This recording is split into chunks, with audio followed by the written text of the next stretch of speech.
Assalamualaikum warahmatullahi wabarakatuh. Alhamdulillah kita bisa berjumpa kembali teman-teman sekalian bersama saya Anjera Arisanto dalam kanal pengobatan YouTube Pengobatan Akhir Zaman. Gimana kabar para pemirsa sekalian? Saya berharap semoga Bapak Ibu, para pemirsa semuanya dalam keadaan sehat tanpa kurang satu apa. Di siang hari ini hadir seorang tamu yang beliau adalah seorang dokter dan juga praktisi Pas Al Kasau. Di siang hari ini kita akan bincang-bincang mengenai keilmuan Pas Al Kasau dan juga dari perspektif beliau sebagai seorang medis. Namun insya Allah kita juga akan membicarakan tentang topik penting di sini, apakah terapi Pas Al Kasau itu untuk semua penyakit. Nah, insya Allah sebelum berpanjang lebar kita kenalan dulu. Assalamualaikum Dokter Setot. Waalaikumsalam warahmatullahi wabarakatuh. Iya, alhamdulillah. Ini beliau datang jauh-jauh dari Sidoarjo, datang ke Ayub Camp pada kesempatan kali ini di momen Agustusan, di momen Rakernasnya PAPKA ya, Perkumpulan Alumni Pengobatan Pas Al Kasau. Nah, sebelumnya ini Dok, mungkin untuk pemanasan nih, kita mungkin bisa cerita dulu Dr. Sentot itu awal bertemu dengan Pas Al Kasau itu kisahnya seperti apa? Oke, baik. Assalamualaikum warahmatullahi wabarakatuh. Mungkin ini kawan-kawan mungkin baru melihat saya ya. Jadi perkenalkan saya Dr. Sentot Primadianto dari Sidoarjo. Dan alhamdulillah ini tahun keempat Mas Anjra. Masya Allah, tahun keempat ya? Tahun keempat ya. Saya mengenal PAZ itu tahun 2019. 2019 itu di bulan Maret. Allah perjalankan mencari kesembuhan untuk keluarga yang sudah saya ikhtiarkan itu sebelumnya. Sudah lama ikhtiarkan, cuman masih belum membuahkan hasil. Alhamdulillahnya diperjalankan mengenal Ustadz Haris Musaid dengan PAZ-nya, dengan Mas Anjra, Pak Bilal dan kawan-kawan itu. Di hari pertama pelatihan itu langsung bisa saya dapatkan manfaatnya. Masya Allah. Hari kedua juga semakin membuat saya takjub ya, alhamdulillah. Sepulangnya membuat saya semakin takjub lagi. Kenapa? Karena pasien-pasien saya itu dengan gerakan sederhana, waktu dulu kan nggak seperti sekarang yang ini ya. Dulu itu sederhana-sederhana, dan itu pasien pertama saya sakit jantung itu alhamdulillah bisa kita bantu dengan cara yang waktu itu tidak masuk akal ya. Tapi kalau sekarang karena semakin banyak yang melaksanakan jadinya oh iya bisa juga ya ternyata ya gitu. Alhamdulillah, dan itu bisa dibuktikan ternyata. Oke, Nah, itu Masya kurang Allah. lebih lah 4 tahun ini alhamdulillah sudah ya saya nggak ngitung ya, tapi jelas ribuan pasien yang terbantu dengan adanya PAZ ini. Oke, Gitu. Masya Allah, luar biasa. Nah, itu sebagai kisah awalan dan mungkin di antara panjenengan semua sudah nanti bisa melihat video lebih lengkap. Agak lama, dokter juga sudah pernah sharing tentang apa sih yang keluhan dialami oleh keluarganya. Namun ini Dok, kita mulai hari ini dengan diskusi yang ini jadi pertanyaan bagi ya dari banyak orang kepada admin ya, kepada admin tim customer service-nya Pas Al Kasau. Sebenarnya apakah terapi PAS itu untuk semua penyakit Dok ya? Sebagaimana Ustadz Haris sampaikan gitu dari penjelasan dan juga nanti kasih pertimbangan-pertimbangan medis sehingga nanti bisa menjadi wawasan untuk para pemirsa sekalian. Silakan Dok. Ya, selama 4 tahun saya menjalankan terapi PAZ ini, itu sudah bisa terjawab bahwasanya PAZ itu memang bukan untuk semua keluhan. Tapi banyak keluhan yang tidak selesai itu bisa selesai dengan PAZ. Ya, tapi tetap setiap metode dan sebagainya ada kekurangan, ada kelebihan. Tapi kalau bicara sederhana, PAZ ini yang paling sederhana yang saya pahami ya, yang saya pelajari gitu ya. Pernah saya lihat banyak pelatihan-pelatihan itu ya. Misalnya contoh, misalnya kita kulik pelatihan misalnya akupunktur, itu kan harus menyediakan jarumnya. Jarumnya juga ada ukurannya, kemudian harus ada yang dibuang limbahnya, atau bahkan tibu nabawi yang lain misalnya bekam gitu ya. Bekam itu kan harus ada jarum, kemudian darah yang itu juga pengobatan yang ada limbahnya gitu ya. Nah, limbahnya kita harus tanggung jawab gimana caranya tidak sampai infeksius. Gitu. Nah, kembali lagi ke PAZ. Nah, PAZ ini cukup banyak sekali membantu sehingga saya merekomendasikan PAZ ini kepada teman-teman sejawat ya, tidak hanya dokter, bidan, perawat, ya, itu untuk turut paling tidak tahu ini berjalannya seperti apa. Saya men-challenge gitu, ayolah, ini ada keluhan kasus misalnya ulu hati, nyeri perut gitu ya. Nah, itu bisa dibantu dengan gerakan-gerakan sederhana yang dimiliki oleh PAZ. Nah, mereka saya challenge gitu, teman-teman itu saya challenge, ayolah, ini ada sebuah hal yang kita sebagai dalam tanda kutip dokter itu yang memudahkan pasien gitu loh. Nah, kita paham nih, ini obat, misalnya darah tinggi sampai saat ini pun harus minum obat seumur hidup. Kemudian diabetes harus minum obat seumur hidup dan seterusnya. Apakah tidak ada opsi lain yang bisa kita sampaikan, kita berikan, minimal mengurangi dosisnya gitu. Syukur-syukur sudah dosisnya dikurangi, kemudian dosisnya stabil, atau bahkan misalnya sudah benar-benar stabil, coba tidak diminum, masih stabil nggak? Itu sebenarnya saya men-challenge tuh teman-teman itu, men-challenge itu, karena beberapa kasus yang dilaporkan kita itu istilahnya itu bisa lepas obat. Masya Allah. Tapi Tadi keluhan-keluhan beberapa keluhan awalnya harusnya dia minum obat setiap hari, tapi alhamdulillah dengan wasilah di terapi pas Al-Kasol tadi bukan bermaksud ibaratnya meremehkan terapi yang lain, jelas bukan. Dari sisi kesederhanaan dari sisi kesederhanaan, alhamdulillah bisa dia mengalami progres, bahkan yang tadinya harus sekarang sudah tidak. Mungkin pada kasus seperti apa dok? Contohnya misalnya kasus-kasus seperti asam lambung ya, yang paling sederhana aja, karena asam lambung ini atau GERD lah yang sering di luar itu GERD. GERD itu kan makan sambal sedikit langsung asam lambungnya kambuh gitu kan, makan santan kambuh lagi, terus stres sedikit kopi kena ini, nah, akhirnya terbatas nggak bisa makan. Nah kalau misalnya penyebab dari asam lambung ini adalah makanan, misalnya karena makanan pedas gitu ya, banyak warung sambelan tutup kan. Gitu. Tapi ternyata kan banyak yang orang tahan. Artinya kita harus mencari kenapa orang ini tahan, kenapa orang ini nggak tahan, kenapa ini orang punya asam lambung nggak tidak. Nah ini alhamdulillah sudah banyak sekali yang sudah terlepas dari obat-obatan gitu loh maksudnya. Tapi bukan berarti terus satu momen ada serangan, misalnya sudah 1 tahun, karena kita tahu ya PAZ itu adalah memandirikan pasien supaya bisa mandiri dengan cara yang sederhana gitu kan. Betul. Satu momen kalau sudah terlena, sudah badannya enak, ini yang terjadi nih di pasien 2-3 tahun terakhir, 1 tahun terakhir ini.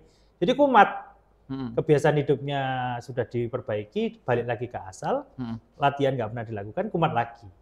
Nah itu kan kita memandirikan. Nah suatu momen kita akan menjumpai kasus yang memang tidak bisa dilakukan terapi PAZ. Nah ini menarik nih teman-teman sekalian. Jadi memang setiap metode pengobatan atau apapun kita akan belajar. Kalau misalkan tidak semua, dan PAZ sebenarnya juga tidak pernah mengklaim untuk semua penyakit nih dok ya. Tidak pernah mengklaim itu, tapi banyak penyakit bisa terbantu gitu. Tapi tidak semua penyakit bisa kita PAZ-kan. Contoh yang paling ekstrim, patah tulang.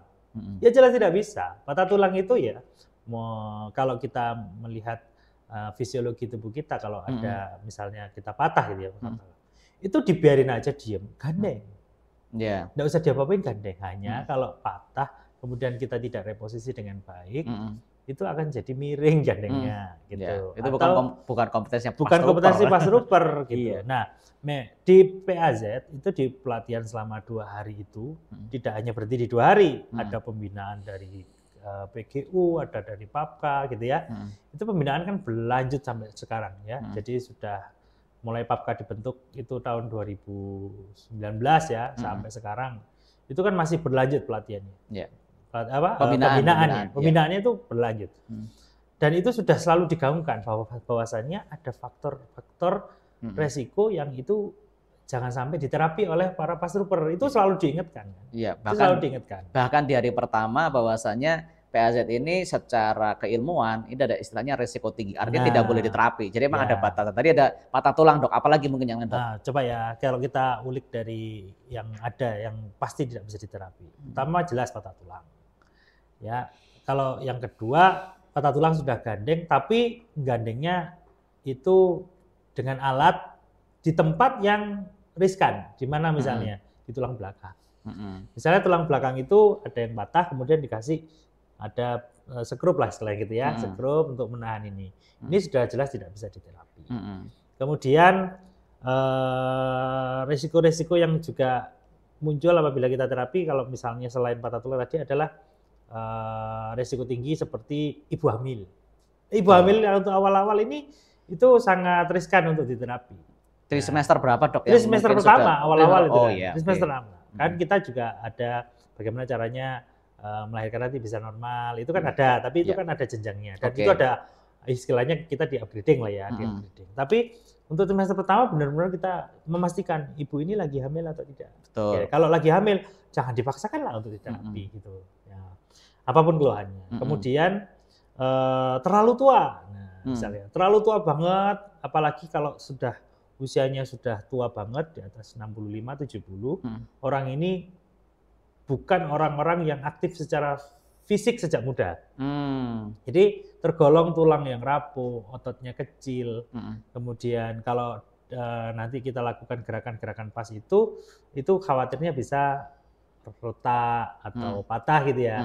Beda dengan yang masih muda. Kalau masih muda jelas ototnya masih kuat, masih prokoh lah istilahnya gitu.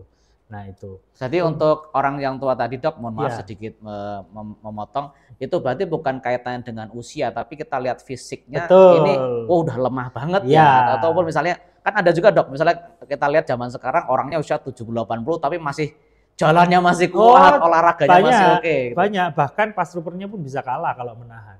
Karena saya pernah mendapati pasien saya itu umurnya hampir 70, tapi atlet kempo. Jadi begitu, Pak, ini tolong dijepit ya, sedikit aja. Lah sedikitnya beliau itu banyaknya kita. Jadi saya sampai kebanting. Jadi karena jepitan kakinya sangat kuat, kaki saya yang malah kepelintir gitu. Itu karena latihan. Makanya kan kalau kita lihat keumuman, kalau orang-orang sudah 70, lansia lah itu ya. kan lansia itu pasti kondisi fisiknya kan turun. Tapi untuk beberapa kasus ada yang orangnya masih tegap, jalannya masih lurus, lari juga masih bisa. Masih boleh dipas ya Dok? Itu masih bisa. Makanya ini kasuistik ya. Jadi tapi tetap itu dijadikan sebuah faktor resiko tinggi dimasukkan karena secara pola seperti itu. Nah itu kalau untuk orang tua, kemudian untuk ini terus operasi. Misalnya kalau sudah operasi bisa nggak diterapi? Bisa. Misalnya operasi kanker payudara misalnya. Ya. Misalnya kanker payudara atau kanker apapun lah ya. Artinya belum sudah pernah operasi, tapi coba kita cari amannya adalah 6 bulan setelah pasca operasi. Berarti nunggu lukanya benar-benar nutup, kering, ototnya sudah nyambung dengan sempurna, sudah dilatih selama beberapa bulan. Itu bisa dilakukan terapi, misalnya habis sesar gitu ya. Nah, tunggulah 6 bulan kalau misalnya ada keluhan-keluhan.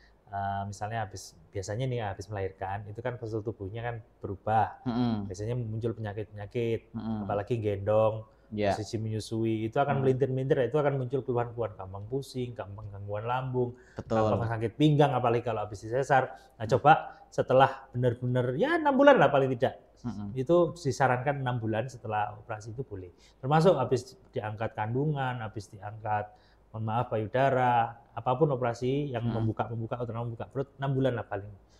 Terus kalau misalnya ada patah tulang gitu ya, patah tulang. Selama bukan yang tulang belakang ya misalnya. Ya, patah tulangnya di jari misalnya itu. Di jari ya enggak apa-apa, di jari, di hidung gitu enggak apa-apa juga. Misalnya di tangan, di ujung tangan ini ada yang patah ya enggak apa-apa juga. Ini yang tulang utama. Jadi pinggul ke atas, tulang belakang berruas-ruas itu jangan ada alat-alat yang dipasang. Misalnya kalau yang di sini belikat masih bisa, belikat masih bisa. Kemudian di lengan sini itu masih bisa diterapi pas. 6 bulan. Kenapa 6 bulan? 6 bulan itu tulang sudah sangat kuat. Masya Allah. Gitu loh. Jadi kenapa saya pribadi mengambil patokan 6 bulan karena secara fisiologis tubuh kita itu 6 bulan itu sudah kuat banget. Jadi bisa dilakukan terapi. Nah itu kan kalau orang tua ada faktor risiko terlalu tua dan sebagainya. Kalau orang tua atau orang dewasa yang tidak bisa diterapi itu kehilangan kesadaran. Sudah kehilangan kesadaran. Kehilangan kesadaran. Kemudian kalau bisa meraba denyut nadinya, denyut nadinya cepat. Terus keringat dingin ya, misalnya keringat dingin, denyut nadinya cepat. Kemudian atau bahkan mengigau, ya tidak bisa dipas lah itu. Tapi kita bisa bantulah misalnya untuk sekedar kalau keringatnya dingin kita bisa bantulah dengan metode menghangatkan tulang belakang. Kita punya metodenya ya. Iya betul. Tuh, tapi begini nanti harus di sit up kan? Nggak bisa. Jadi nggak akan pernah bisa. Punya keterbatasan. Itu kan tadi orang tua, orang dewasa. Tadi juga ada maksudnya yang Dokter Sentot sampaikan kondisinya sudah itu secara medis itu udah gawat darurat ya, banget ya dok ya maksudnya. darurat, Jadi gitu. sudah kehilangan kesadaran, Betul. energinya sudah nggak ada. Ya kalau seperti itu di pas trooper juga kita sebenarnya dijelaskan ya ketika kelas itu sudah berikan ke yang lebih ahli, misalnya ke UGD misalnya gitu dok. Betul.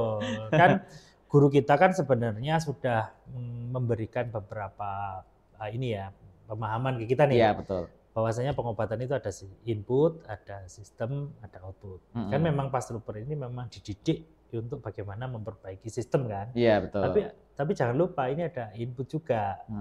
Nah input ini juga harus kita perhatikan. Nah, kalau memang orangnya sudah dehidrasi, lemes, kehilangan sadaran dan lain sebagainya, ya kita harus memperbaiki inputnya dulu untuk menaikkan kondisi. Nah nanti kita pas troopernya setelah orang ini akan lebih stabil, nah, kita bisa bantu dengan terapi-terapi pas. Oke. Dan itu untuk yang area dewasa dok. Kalau misalkan pasien anak-anak, mungkin ada hal yang perlu diperhatikan nggak dok? Misalnya ini karakteristik kalau pada anak-anak sudah darurat nih, ini bukan ranahnya pas trooper untuk nangani, lebih baik ke misalkan dikasih ke yang memang spesialisnya di situ. Kalau pada anak, bayi, balita mungkin ada nggak dok tanda-tandanya dok yang bayi balita ya, ini juga harus lebih aware lagi. Kenapa? Bayi balita itu riskan ya, ngedrop itu cepat. Ngedrop itu cepat. Kemudian karena balita atau batita bahkan ya, tidak bisa sambat, tidak bisa mengungkapkan saya ini rasanya begini, ini nggak bisa. Maka sebagai orang tua ataupun nanti kita sebagai pas trooper itu paling tidak tahu ada kegawatan darurat. Pertama misalnya apabila ada yang ingin meminta bantuan ini bisa nggak diterapi gitu ya, terapi untuk anak-anak itu kan tergantung usia juga. Kalau belum bisa mendengarkan perintah dan lain sebagainya kita pakai bedong misalnya gitu ya. Atau kalau sudah bisa mendengarkan perintah, menjalankan perintah ya kita pakai gerakan-gerakan yang hampir sama dengan dewasa. Nah kita melihat tuh kita harus pertama begitu datang kita harus menganamnesa atau menanyakan keluhan ini detail. Contohnya dok? Contohnya gini. Iya. Pak, Ibu, ini keluhannya apa? Misalnya ini keluhannya DB misalnya. Demam misalnya. Ya, demam dulu. Oh, demam dulu. Oke, demam. Kita tanya ini, demamnya sudah berapa hari? Jangan-jangan sudah 1 minggu lebih. Atau sudah 2 minggu. Atau bahkan sudah 1 bulan. Karena 1 minggu itu penyakitnya apa saja, itu muncul kalau di medis. 2 minggu penyakitnya muncul apa saja, itu ada. 1 bulan itu apa saja. Ini kok sering naik turun ya, terutama kalau malam dan lain sebagainya. Nah, demam misalnya gitu, demamnya. Nah, kita harus tahu nih, demam ini karena apa? Karena infeksi kah? Karena kurang cairan saja kah? Ya biasanya orang kalau demam misalnya radang tenggorokan, nggak mau makan, nggak mau minum anak-anak. Nah, ini jadi dehidrasi kan? Ya betul. Nah kalau dehidrasi begini, itu mau di terapi, mau dibedong seperti apapun, ini dasarnya dehidrasi. Ya, kurang jadi tepat inputnya ya, harus ditambahin dulu. Gitu. Nah, pengen tahu orang ini anak ini dehidrasi atau tidak? Dilihat, cowong tidak matanya. Apa itu? Cowong. Cowong itu seperti apa? Cowong itu warnanya hitam, hitam di mata sini. Terus kita raba ubun-ubunnya. Ada itu apa? jeglong atau enggak? Oh, nah, kalau bayi dia jeglong. Ya jeglong. Atau di bayi itu kelihatan batas tulang tengkorak itu kelihatan. Jadi kayak bergunduk gitu loh. Nah itu. Kemudian kita cek keringatnya dingin atau enggak, nadinya cepat atau enggak, gitu ya. Nah, maksudnya kalau nadinya cepat itu bahaya atau? Iya bahaya. Kalau nadinya cepat kan, cepat. Tapi keringnya dingin. Ini nadinya jadi jantungnya berusaha memompa ini, tapi cairannya nggak ada. Gitu. Nah itu harus diganti inputnya dengan maksimal dulu. Nah kalau memang seperti ini, ya kita nggak bisa lakukan terapi, apalagi kalau sudah lama ya. Jadi lebih baik diinfus aja. Ya kalau misalnya butuh infus atau kalau ini bisa ini, ya udah minumnya diperbanyak. Ya, tahap awal minum dulu ya. Iya, minum dulu. Kalau asinya harus bisa masuk, gitu ya. Berapa banyak, gitu ya. Kemudian dilihat perkembangannya. Nah nanti baru bisa. Tapi kalau sudah dehidrasi, kemudian demam sudah berhari-hari, berminggu-minggu, makan nggak mau, minum nggak mau, ditambah muntah, tambah ini.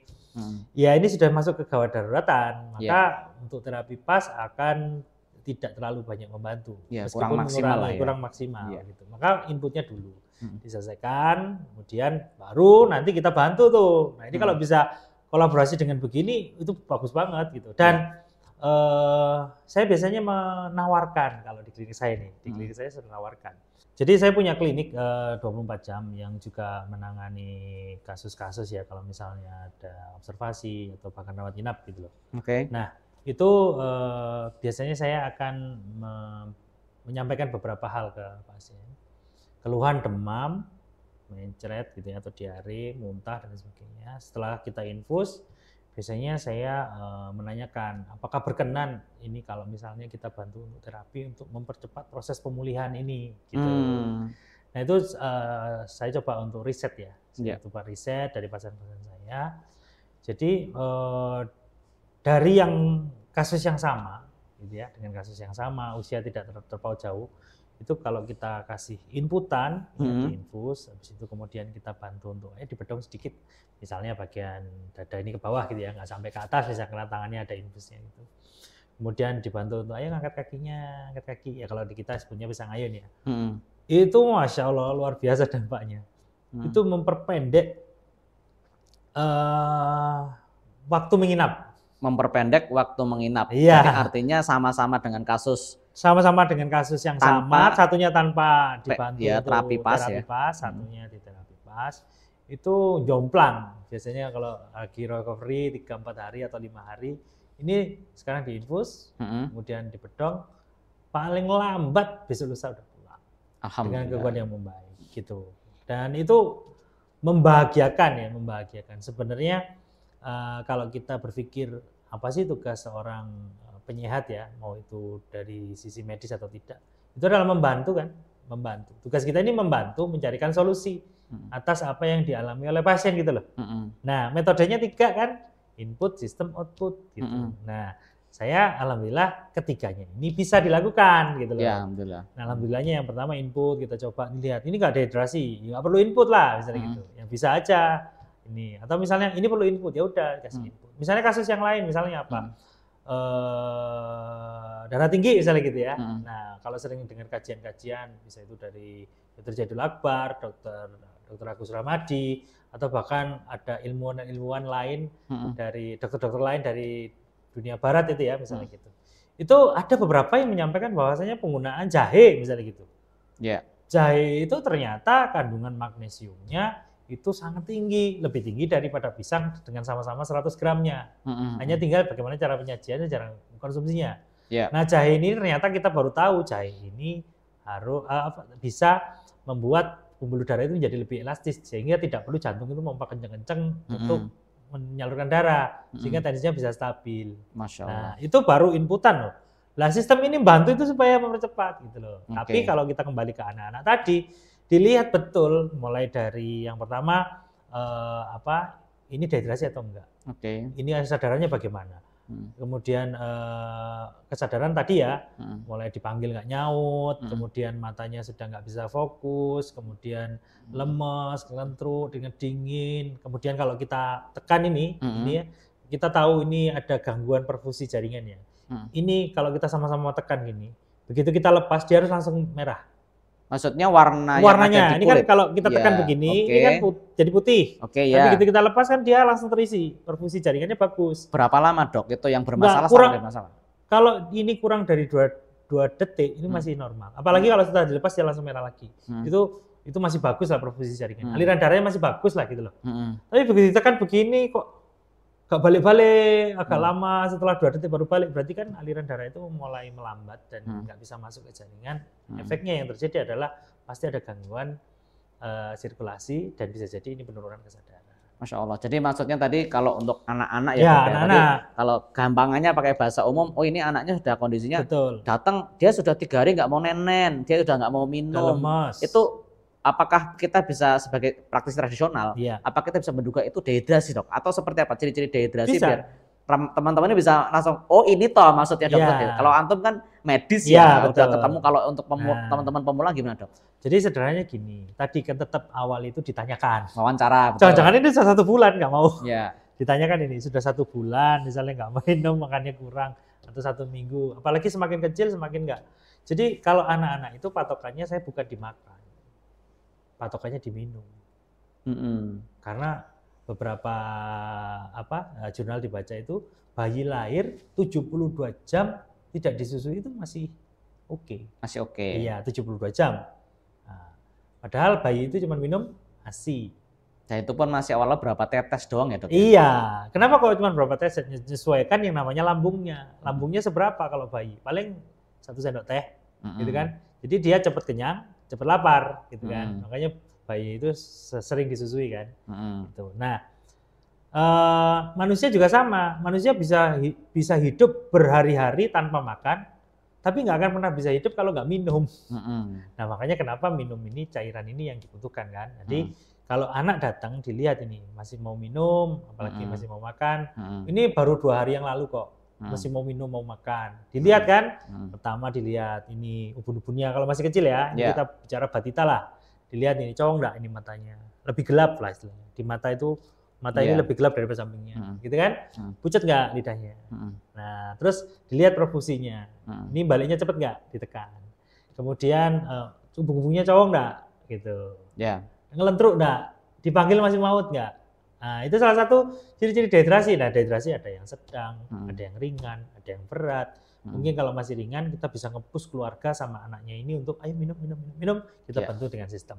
Tapi kalau sudah menengah ke berat, lebih baik diarahkan ke yang lebih berkompeten untuk memperbaiki keadaan umum dengan cara entah itu diinfus, entah itu apalah. Intinya kita coba arahkan yang terbaik seperti apa. Oke, Masya Allah. Gitu. Mungkin selanjutnya dok, tadi kan dehidrasi sudah. Tadi dokter sempat menyebutkan tentang masalah faktor hilang kesadaran. Itu maksudnya hilang kesadaran itu bisa dijelaskan dok? Atau misalkan orang tuanya ngomong, ini sempat pingsan. Maksudnya dimaksud pingsan, hilang kesadaran pada anak itu dimaksud seperti apa dok? Mungkin agar teman-teman juga lebih paham. Gitu. Ya. Jadi pada saat datang ya, kita lebih ke arah pada saat datang. Tapi juga tadi anamnesa atau pertanyaan sebelum diterapi kan kita tanya. Ini tadi sempat anak ini kejang. Kejang itu hilang kesadaran juga. Gitu loh. Kemudian kehilangan kesadaran itu bisa pelan terjadinya, bisa jadi cepat. Kalau cepat berarti langsung kejang misalnya gitu. Itu kan hilang kesadaran. Atau pelan. Pelan itu progresnya pelan. Kemarin masih mau ngomong-ngomong, sekarang mulai ngelantur gitu kan. Terus mulai geleleng, ngomong nggak jelas, bergumam. Misalnya kasus demam tinggi tuh. Karena awalnya nggak apa-apa. Kemudian secara perlahan naik demamnya, kemudian membuat yang namanya penurunan kesadaran.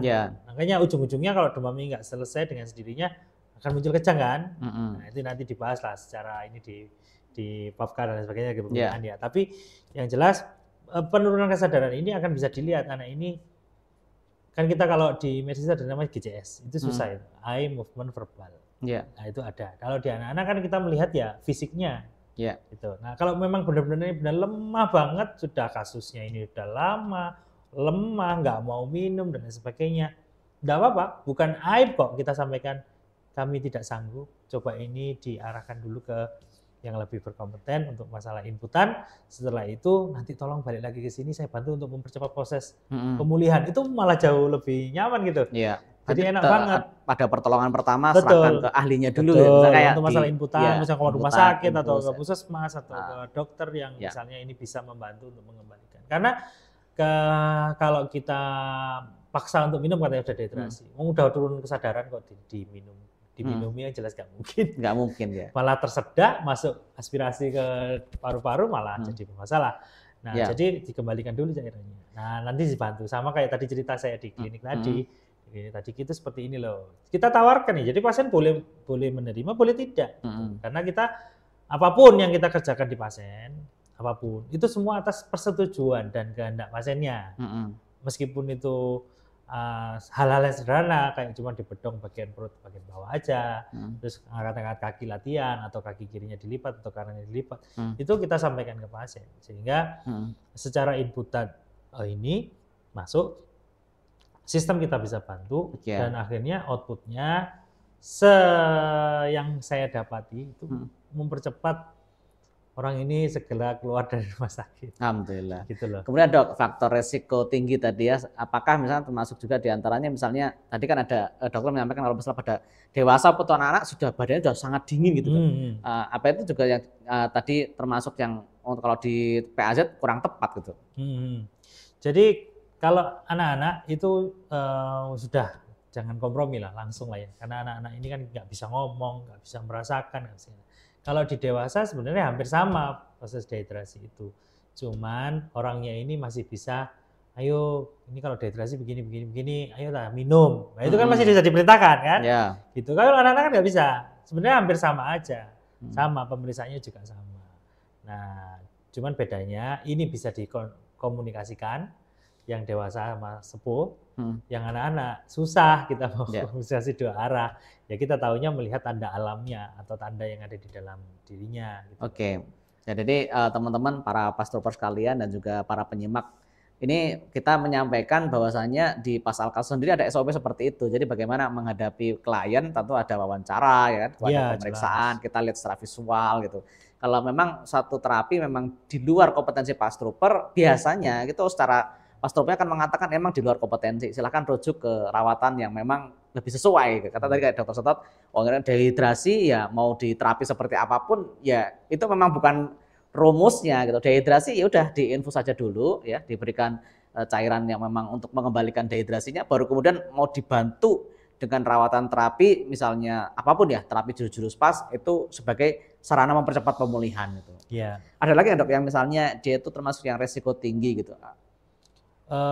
Yang paling banyak itu sih yang mesti kita diskusikan ya. Kalau siap. ditanya berarti nggak bisa sama sekali diterapi ya kalau dehidrasi. 50-50. Misalnya ini yang terjadi. Ya, silakan. Gini.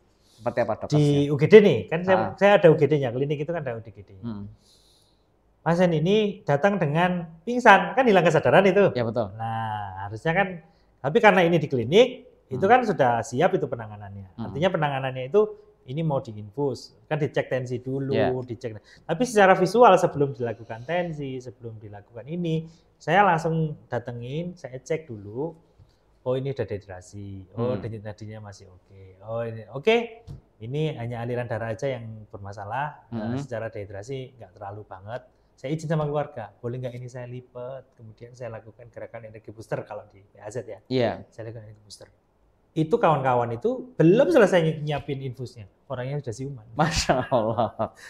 Gitu kan? Tapi kan dilihat juga, kayak energi booster, itu kan berarti ada faktor resiko. Misalnya terlalu tua, umur 75, udah lututnya nggak bisa ditekuk, kan ya nggak bisa di booster gitu loh. Nah artinya kita sebagai Pastroper juga memahami bahwasanya ini nggak bisa di energi booster, kita harus pakai cara lain. Tapi 90% pingsan, bukan karena dehidrasi gitu ya, penurunan kesadaran.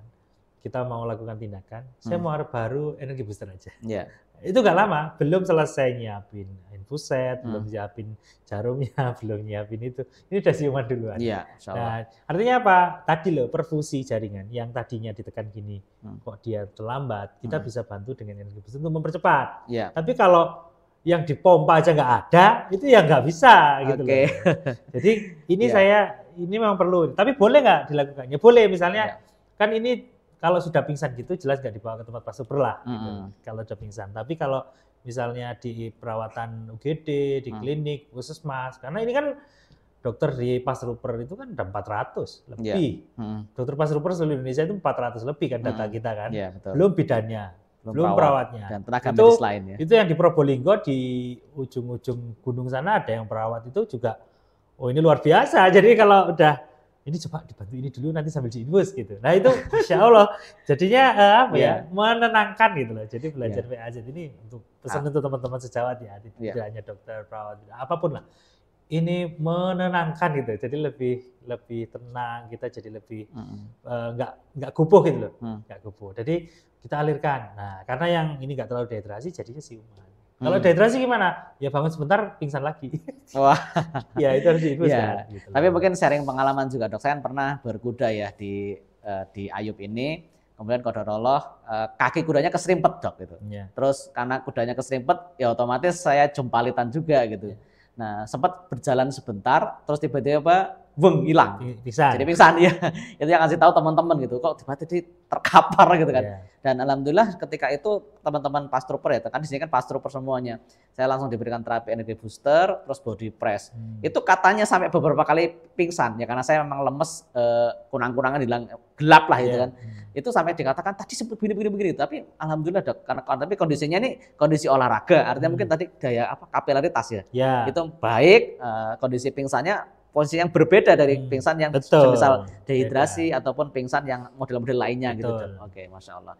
Kita melangkah ke yang lain ini Dok, dari pengalaman praktek mungkin ya, dari pengalaman praktek dari antum sebagai medis juga, kemudian pengalaman praktek secara, mungkin adakah menemu kasus yang ini secara sains ya, secara ilmu kedokteran ini sebenarnya nggak masuk akal nih.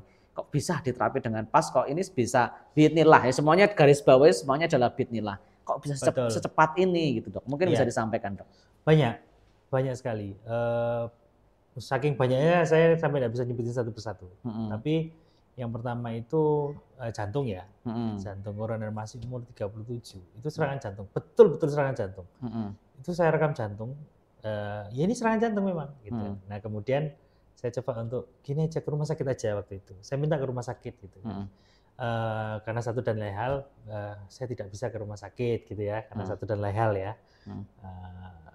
BPJS-nya belum dibayar maksudnya. Ada aja hambatan-hambatan ya. Ada hambatan lah. Ya, ada hambatan lah ya. Gimana Dok? Ya sudah gini, kalau ini nanti berkurang, tetap nanti periksa ke dokter jantung ya. Tapi coba saya bantu untuk awal ini. Nah, saya minta untuk gerakan yang sederhana, mengentakkan kaki. Nah, Masya Allah itu langsung berkurang.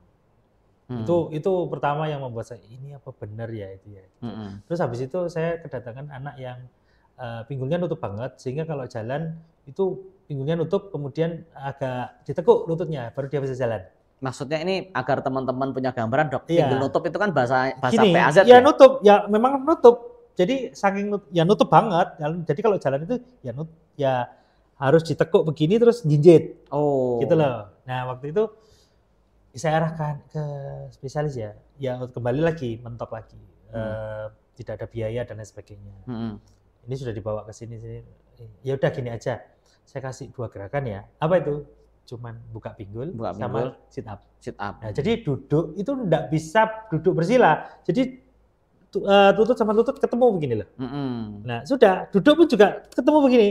Jalan ya begini. Nah, itu saya minta keluarganya untuk setiap hari membuka pinggul. Nah, sesuai dengan kaidah pasal. Iya, saya minta kalau ini bantu begini aja. Nah, alhamdulillah 3 bulan sudah mulai membuka, jalannya sudah balik lurus. 6 bulan sudah seperti anak yang biasa. Itu habis apa? Habis main bola jatuh duduk. Habis main bola nendang jatuh duduk. Nah, setelah pas itu langsung tambah nggak bisa jalan. Itu. Terus ada lagi kasus benjolan. Benjolan leher, payudara. Benjolan leher. Iya, oke. 2020 3 tahun berturut-turut, 2020 datang, 2021 datang, 2022 datang. Saya ada datanya, benjolannya di sini. Dan mohon maaf dinyatakan ganas. Ya, 1 bulan di terapi hilang. Ya. 2020. Ya, itu habis dibanting karena silat, dibanting, habis dibanting itu bendol. Nah, dinyatakan ganas. 2021 balik lagi. Karena di tempat yang sama. Itu membawa mikul. Ini lagi. Di terapi 1 bulan. Kalau sebelumnya 2 minggu kempes, ini 1 bulan. Ya. Terus habis itu 2022 balik lagi. Ngapain? Megangin beleh kambing. Ketarik. Ini bener lagi. Alhamdulillah 2023 ini harusnya bulan Juli. Bulan Juli kan, ini kan bulan Agustus. Gak balik. Dan kemarin orang tuanya sempat datang. Kumat enggak ya sudah. Jadi ini seperti tidak masuk akal. Terus apakah semua benjolan ini bisa dipastikan 100% bisa sembuh, dipas? Enggak.